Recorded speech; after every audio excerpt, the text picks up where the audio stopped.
Shalom, Shalom, berjumpa kembali bersama dengan Nathanael dan Elizabeth di Sambal, sama-sama sama-sama belajar belajar Alkitab. Alkitab. Dan hari ini kita akan sama-sama belajar masih di Yohanes 5, kita sudah ada di ayat 36.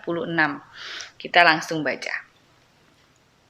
Tetapi aku mempunyai suatu kesaksian yang lebih penting daripada kesaksian Yohanes, yaitu segala pekerjaan yang diserahkan Bapa kepadaku supaya aku melaksanakannya. Pekerjaan itu juga yang kukerjakan sekarang, dan itulah yang memberi kesaksian tentang aku, bahwa Bapa yang mengutus aku. Bapa yang mengutus aku, dialah yang bersaksi tentang aku.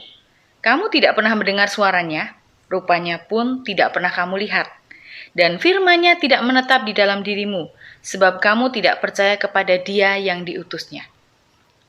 Setelah kita belajar bagaimana Yesus menyatakan bahwa perlunya kesaksian manusia, Yesus ingin menyatakan bahwa ada yang lebih penting daripada kesaksian yang disampaikan oleh manusia. Nah, kesaksian ini apa? Kesaksian ini adalah kesaksian yang dinyatakan oleh yang mengutus Yesus itu sendiri. Bentuknya seperti apa? Bentuknya yaitu dari segala pekerjaan yang dilakukan oleh Yesus.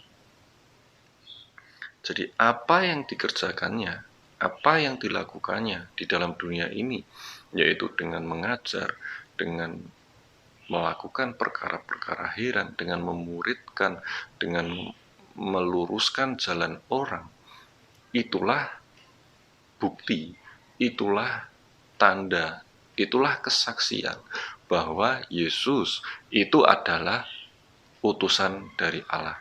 Bahwa Yesus itu yang diutus oleh Allah. Dan itu semua pekerjaan itu dilakukan oleh Yesus. Dikatakan pekerjaan yang diserahkan Bapa kepadaku supaya aku melakukannya. Jadi pekerjaan yang dimandatkan Tuhan itu harus kita lakukan. Kalau sesuatu yang sudah diserahkan Tuhan tapi kita tidak lakukan, ya sama saja. Orang nggak akan pernah bisa melihat apa yang kita lakukan. Orang nggak pernah melihat bagaimana Tuhan bekerja melalui kita. Sehingga hidup kita menjadi tidak ada kesaksiannya. Bagaimana Tuhan berkarya melalui kita itu nggak bisa dilihat oleh orang. Ini yang kita mau pelajari di ayat yang ini. Bagaimana kesaksian atas siapa kita, kesaksian atas Allah yang mengutus kita, itu akan dilihat, akan bisa dilihat dari pekerjaan-pekerjaan yang kita lakukan, dari apa yang kita lakukan. Pekerjaan, kenapa disebut pekerjaan? Karena itu adalah sesuatu yang perlu kita lakukan, sesuatu yang harus kita lakukan, karena itu adalah mandat dari Tuhan. Karena itu diberikan Tuhan sehingga kita perlu dan harus untuk melakukannya. Dan oleh karena itu maka orang bisa melihat bagaimana Bapa bekerja melalui kita. Ya. Kemudian di ayat berikutnya dikatakan, Bapa yang mengutus aku, dialah yang bersaksi tentang aku. Ini masih menjelaskan ayat yang ke-36 tadi, Bapa yang mengutus, maka Bapa yang akan bersaksi tentang kita. Kalau kita diutus oleh Bapa melakukan mandat, maka Bapa akan menyatakan bahwa kita ini adalah utusannya.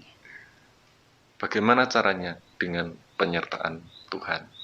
Dalam setiap mandat yang diberikan kepada kita, apapun itu, pelayanan apapun yang diserahkan oleh Tuhan kepada kita, maka kalau itu benar dari Tuhan, pasti Tuhan akan sertai, Tuhan akan kerjakan mujizat-mujizat, sehingga orang akan melihat bahwa, oh benar, bahwa apa yang kita lakukan itu adalah bukti bahwa Tuhan itu menyertai kita, sehingga itu bukti bahwa Tuhan itulah yang mengutus kita untuk melakukan pelayanan itu. Nah, Apakah pelayanan itu hanya ketika kita melakukan di gereja saja? Ketika kita melakukan pekerjaan-pekerjaan yang ada di gereja? Jawabnya tidak. tidak. Karena pelayanan itu dilakukan Di mana setiap saja. saat, setiap waktu. Bagaimana kita tahu bahwa itu adalah sebuah pelayanan? Ketika kita melakukannya untuk Tuhan, itulah pelayanan kita kepada Tuhan. Ketika hati kita melakukannya itu seperti untuk Tuhan, itulah pelayanan yang kita lakukan. Ya. Kita akan coba melihat dari kalimat yang coba kita balik ya, maksudnya kita melihat dari sisi yang berbeda. Dari ayat ini kita bisa mengatakan demikian.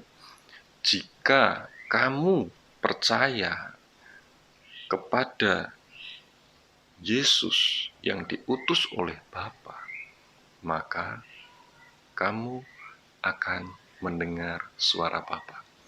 Maka kamu akan melihat rupa Bapa. Dan firman Bapa akan menetap di dalam. Secara lebih sederhana, firman tadi bisa dikatakan seperti itu. Jadi kalau kita ini percaya kepada Yesus, saat kita percaya kepada Yesus, dan saat kita mendengar suara Yesus, maka itu sama dengan kita mendengar Bapa. Saat kita melihat Yesus, maka kita akan melihat Bapa. Artinya apa? Mungkin tidak secara perkataan ini tidak secara harfiah langsung ditangkap demikian.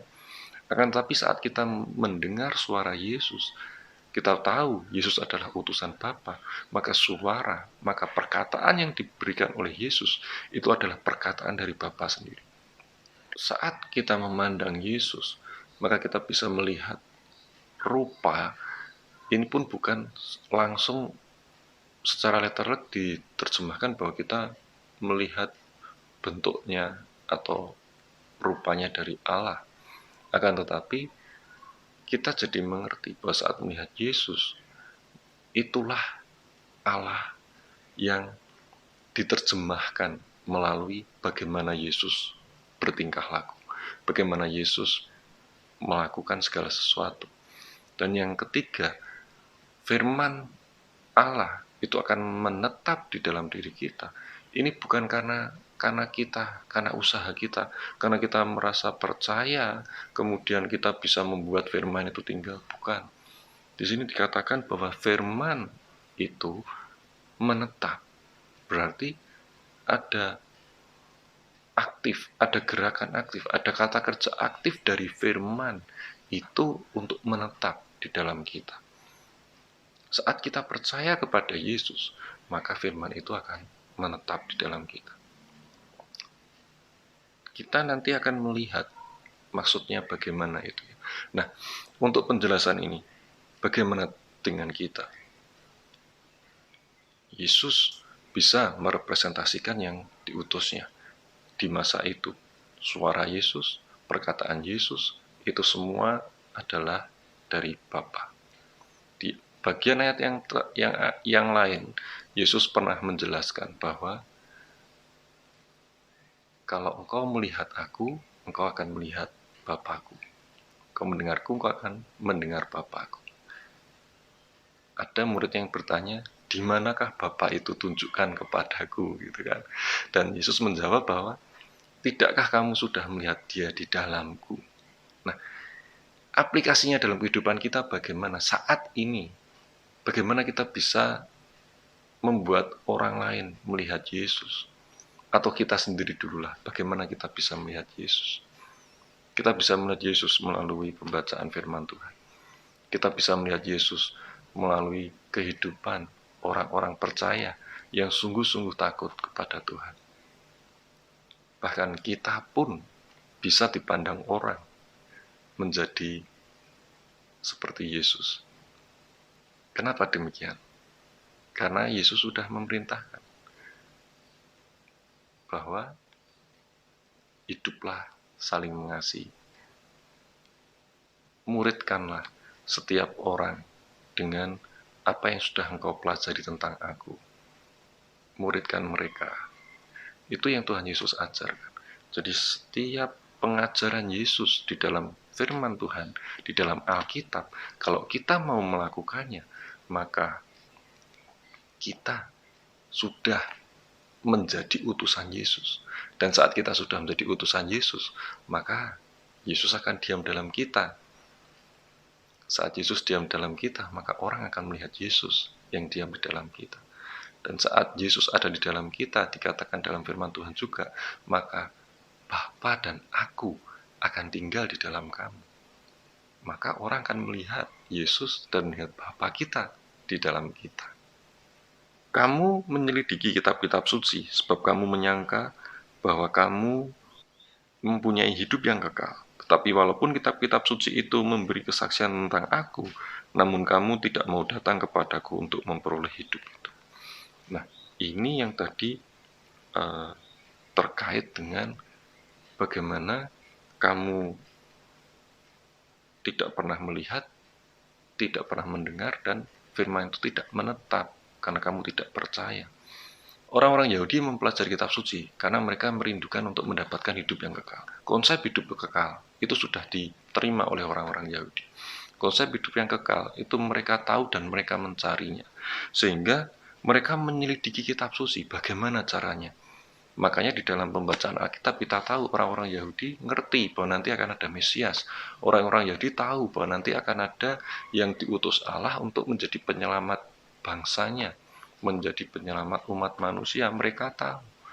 Akan tetapi yang disayangkan oleh Tuhan Yesus adalah mereka sudah membaca itu.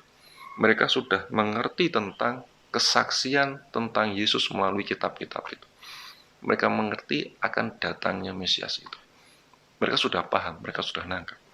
Namun, saat Mesias itu datang, mereka mengeraskan hati. Mereka tidak mau datang kepada Yesus, dan oleh karenanya, apa yang mereka cari, mereka tidak memperoleh.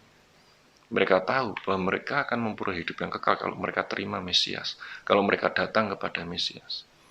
Mereka datang kepada Kristus, yaitu Yesus.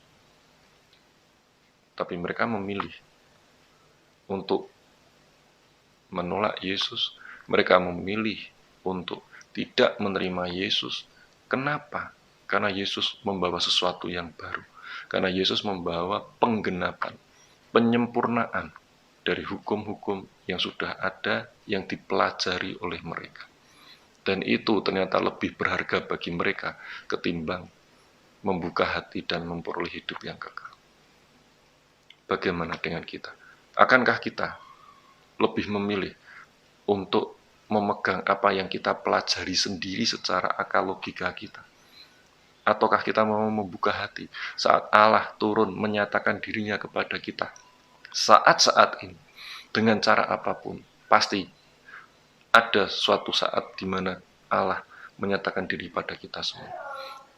Akankah kita membuka hati untuk terima Yesus yang menyatakan dirinya secara pribadi kepada kita, melebihi dari apa yang sudah kita pikirkan sendiri? Kiranya Roh Kudus memampukan kita semua. Amin. Mari kita berdoa. Bapa, kami mengucap syukur untuk firman-Mu pada hari ini. Terima kasih Tuhan, oleh karena anugerah-Mu, oleh karena kasih karunia-Mu, hingga saat ini kami boleh belajar hal-hal yang baru lagi. Terima kasih Bapa, terima kasih. Meteraikan setiap firman yang sudah kami dengar dan kami terima ini. Dan biarlah kami mau untuk melembutkan hati kami, untuk percaya kepadamu, Yesus. Terima kasih.